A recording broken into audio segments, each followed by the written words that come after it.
So this lesson explains exercise 6.1 to you. हम exercise 6.1 के कुछ क्वेश्चंस यहाँ पर डिस्कस करेंगे, सॉल्व करेंगे, उनको समझेंगे.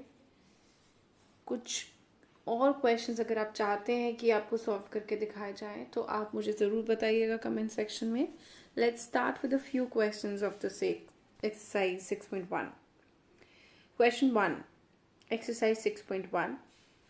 Lines AB and CD intersect at O in the figure if angle AOC plus angle BOE is 70 degree and BOD is 40 degree. Find angle BOE and reflex angle COE. एक बार question पढ़ने से आप अगर expect करेंगे कि आपको question समझ आ जाएगा तो ऐसा नहीं होगा, बिल्कुल नहीं होगा. एक बार तो you just get the outlook, you just overview of the question you get. उसके बाद आपको फिर से पढ़ना है, उसको हिस्सों में तोड़ तोड़ कर समझना है कि क्वेश्चन क्या कहना चाहता है. In the figure lines A B and C D intersect at O. एक फिगर है जिसमें ये दो लाइन्स हैं ए बी और सी डी और वो ओ पर इंटरसेक्ट कर रही हैं. A B C D intersecting at O.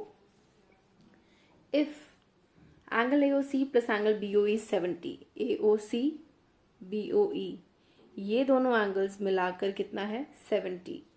And angle B O D is equal to 40 degree. Where is B O D ये है 40 डिग्री का angle. You have to find angle B O E and reflex angle C O E. Angle B O ई कौन सा है, ये वाला angle, और हमें चाहिए reflex of angle C O E. ये सी ओ ई है, इसके रिफ्लेक्स का मतलब इसके अलावा पूरा, यानी कि ये आपको चाहिए. तो जब हम सी ओ ई फाइंड कर लेंगे, इस कंप्लीट एंगल, ये कंप्लीट एंगल होता है 360 डिग्री का, उसमें से सी ओ ई माइनस कर देंगे तो reflex angle C O E आ जाएगा. Now we get the question. उसको 2 बार 3 बार पढ़ेंगे जब तक हमें समझ ना आ जाए. किसी भी क्वेश्चन को करने से पहले आप ध्यान रखें कि आप लाइन्स एंड एंगल्स, ट्राइंगल्स जैसे चैप्टर में, ज्योमेट्री वाले चैप्टर्स में given, to prove, to find, ये चीज़ें मेंशन करें. ये क्वेश्चन को थोड़ा आसान और बेटर अटेम्प्टेड बनाती हैं. सो पहले मैं यहाँ लिख लेती हूँ गिवन. मुझे क्वेश्चन में क्या क्या दिया हुआ है. मुझे एक तो दिया है दो लाइन्स ए बी और सी डी, इन दोनों एंगल्स का सम 70 है, बी ओ डी 40 है. ये सब मैंने अपने गिवन में नोट कर लिया है. फिर मुझे प्रूव क्या करना है, फाइंड क्या करना है. मुझे फाइंड करना है एंगल बी ओ ई, reflex angle C O E. ये भी मैंने यहाँ पर नोट कर लिया है. अगर आपके पास रॉ मटेरियल होगा, गिवन होगा, आपको क्या बनाना है, क्या फाइंड करना है, ये चीज़ें पता होंगी, तभी आप क्वेश्चन को बेटर तरीके से सॉल्व कर पाएंगे. So these two things are very important for a question. ये हमने हमारा फिगर बना लिया. क्वेश्चन वाले फिगर से अगर आपको लगता है आपको सब कुछ समझ में आ जाएगा तो आप बिल्कुल गलत हैं. आपको जब तक अपना फिगर ना बना लें तब तक क्वेश्चन को समझने में थोड़ी सी परेशानी हो सकती है. So draw your own figure. चाहे क्वेश्चन में फिगर दिया है या नहीं, आप अपना फिगर बनाइए. तो ये मैंने फिगर बना लिया है. A B C D lines हैं, ये दोनों एंगल्स का सम 70 है और ये मुझे नीचे एंगल बी ओ डी दिया है 40 degree. I have to find, पहली चीज़ जो मुझे फाइंड करनी है इस पर फोकस करते हैं. एंगल बी ओ ई, ये एंगल मुझे निकालना है. ये दो एंगल्स तो मैंने मार्क किए हुए हैं ऑलरेडी. ये क्वेश्चन में दिए हुए हैं 70. अच्छा, अगर एक पता चल जाए ए ओ सी तो 70 में से माइनस करने पर इस ए ओ सी को वी गेट बी ओ ई मिल जाएगा हमें. तो बी ओ ई पता करने से पहले ये ए ओ सी पता करना पड़ेगा. अपनी फिगर को ध्यान से देखिए और अभी तक आपने जो 3 तरीके के पेयर ऑफ एंगल सीखे थे उनके बारे में सोचिए. Linear pair, adjacent angles, linear pair, adjacent angles, और तीसरा क्या था, वर्टिकली ऑपोजिट. वर्टिकली ऑपोजिट हम यहाँ यूज कर सकते हैं. Angle B O D, angle A O C, they both are vertically opposite to each other and हमारी थ्योरम 1 कहती है vertically opposite angles are equal. So here I write A O C is equal to B O D. और अगर ये 40 degree है तो यहाँ पर ये भी कितना डिग्री होगा, 40. ये हमने यहाँ लिख लिया. A O C is equal to B O D vertically opposite angles and A O C comes out to be 40 degree. Then we proceed further. If हमें यहाँ पर AOC 40 मिल चुका है तो अभी हम BOE निकाल लेंगे. हमें गिवन था दोनों का सम 70 है, तो AOC और BOE 70, उसमें से ये 40 है, तो 40 वैल्यू पुट करने पर, माइनस करने पर we get BOE to be 30 degree, we get BOE as 30 degree है। पहला टास्क पूरा हो गया हमारा। दूसरी इन्फॉर्मेशन जो चाहिए क्वेश्चन में हमें निकालनी है, रिफ्लेक्स एंगल COE। रिफ्लेक्स तो तब निकालेंगे जब पहले नॉर्मल एंगल COE निकाल लें।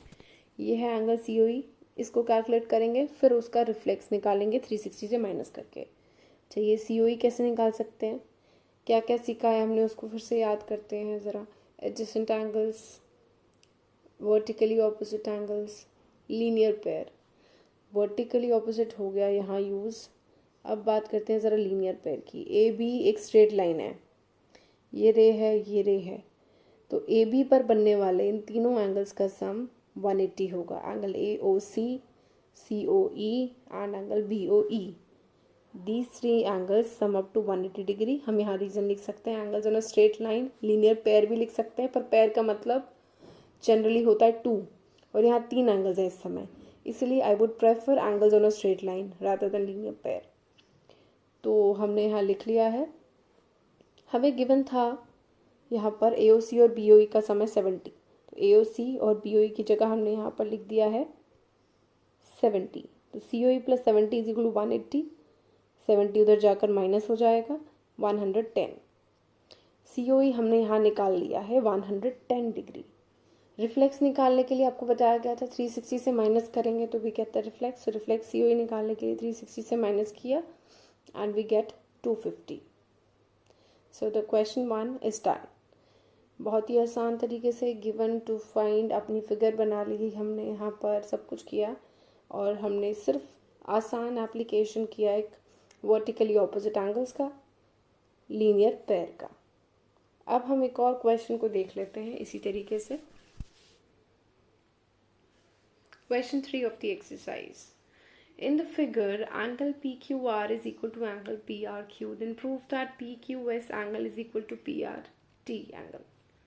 So, figure के अंदर angle PQR कहाँ है ज़रा देख लें।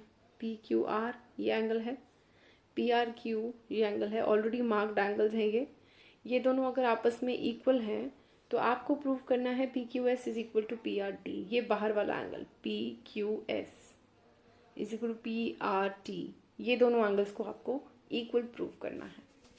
गिवन अ ट्रू प्रूफ बहुत ही आसान है। गिवन में लिखेंगे PQR is equal to PRQ to prove PQS is equal to PRT, ये मेंशन कर लिया हमने यहाँ पर। Then we reach our proof. Proof में हमें क्या करना है, यहाँ पर ये फिगर है हमारे पास, एंगल्स आर मार्क्ड है, अंदर वाले दोनों एंगल्स इक्वल हैं, बाहर वाले दोनों एंगल्स को हमें इक्वल करना है। प्रूफ क्या यूज़ कर सकते हैं, लीनियर पेयर, एडजेसेंट एंगल्स या फिर वर्टिकली ऑपोजिट। दो लाइनें इंटरसेक्ट तो कर नहीं रही, वर्टिकली ऑपोजिट कैंसिल। अच्छा, तो एडजेसेंट एंगल्स के लिए हमने सिर्फ समझा, लेकिन ऐसा कोई क्वेश्चन सॉल्विंग टूल नहीं पढ़ा है अभी तक। बात सिर्फ लीनियर पेयर पर अटकती है, तो यानी कि यहाँ एक सीधी लाइन नज़र आ रही होगी और हमें लीनियर पेयर यूज़ करना है। तो लीनियर पेयर कहाँ लग सकता है, लीनियर पेयर सीधी लाइन, उसके ऊपर स्टैंड करने वाली एक रे, तो ये दोनों एंगल्स बना रहे हैं लीनियर पेयर। इसी तरीके से सीधी लाइन, उसके ऊपर स्टैंड करने वाली QP, ये दोनों एंगल्स बना रहे हैं linear pair. So here I right PQR plus PQS, PQR plus PQS। नाम कैसे लिखा है एंगल का, PQR, Q पे बन रहा है तो एंगल में Q सेंटर में आता है, PQR PQS, इन दोनों का सम है 180 डिग्री। इधर देख लेते हैं PRT और PRQ, PRQ इन दोनों का सम भी क्या है 180 डिग्री। रीज़न लिखना है हर बात का हमें, रीज़न में हमने लिखना है लीनियर पेयर। पहली चीज़ हमने इक्वेशन 1 मान ली, दूसरा इक्वेशन 2। अभी हमने थोड़ी देर पहले पिछले वीडियो में हमने देखा था कि अगर दो चीज़ें सेम चीज़ के इक्वल थी तो हमने कहा था आपस में इक्वल है। अगर मेरे पास 100 रुपये, आपके पास 100 रुपये, तो मतलब हमारे पास जो मनी है वो इक्वल है। तो ये भी 180 है, ये भी 180 है, तो दोनों आपस में इक्वल है। तो PQR plus PQS is equal to PRQ plus PRT।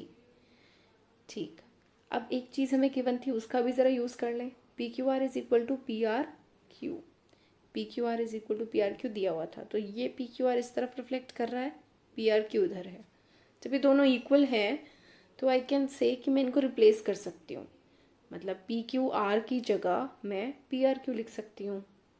लिख दिया हमने पी आर क्यू और बाकी सब सेम रहने दिया। पी आर क्यू और पी आर क्यू इधर से हो गया कैंसिल, बचता है P Q S is equal to P R T, और यही हमें प्रूव करना था। P Q S is equal to P R T, hence proved. So ये थे एक्सरसाइज 6.1 के 2 क्वेश्चंस। इसके अलावा अगर आप चाहते हैं मैं कोई क्वेश्चन आपको यहाँ सॉल्व करके बताऊँ तो प्लीज़ कमेंट सेक्शन में लिखिए मुझे। और अगर आपको ये क्वेश्चन समझ में आए हैं तो इनको लाइक कीजिए, शेयर कीजिए एंड फॉलो कीजिए।